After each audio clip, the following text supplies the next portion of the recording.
I thank you for that, sir. I really mean that. The other thing I want to say about it, in 1963, gasoline was 25 cents.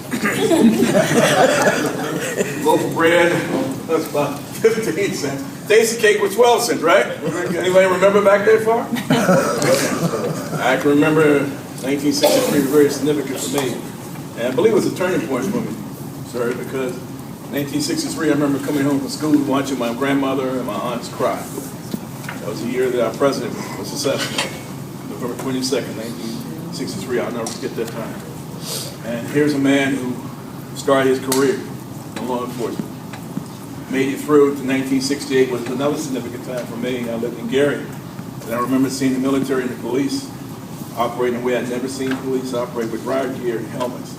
And watching the military roll in with jeeps, and hearing the stories about how people like him were pioneers and being able to put together the skirmish line. I remember being trained in 1978 how to do a skirmish line. He took me back when I looked at those pictures, and how you were a leader at the time as part of the National Guard and captain. So again, thank you for your service. That was in Gary. Huh? That was in Gary. Wow.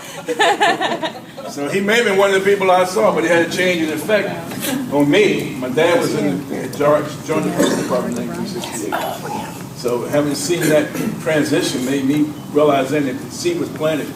Who knew I would be here to say thank you?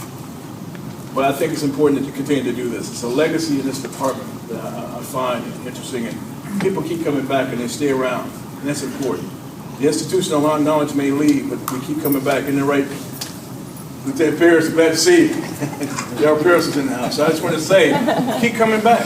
Keep telling the stories. Keep celebrating the lives of the pioneers, the people who made a difference. Let's face it, folks, we stand on their shoulders. I'm glad his family's here, and I'm glad we had an opportunity to share in this special moment. But thank you for 50 years of dedicated service. The director wanted to be here, but he had some things going on with the mayor's office. He wanted to pass on his accolades as well. But God bless you. Thank you. Wish you 50 more years. Thank you.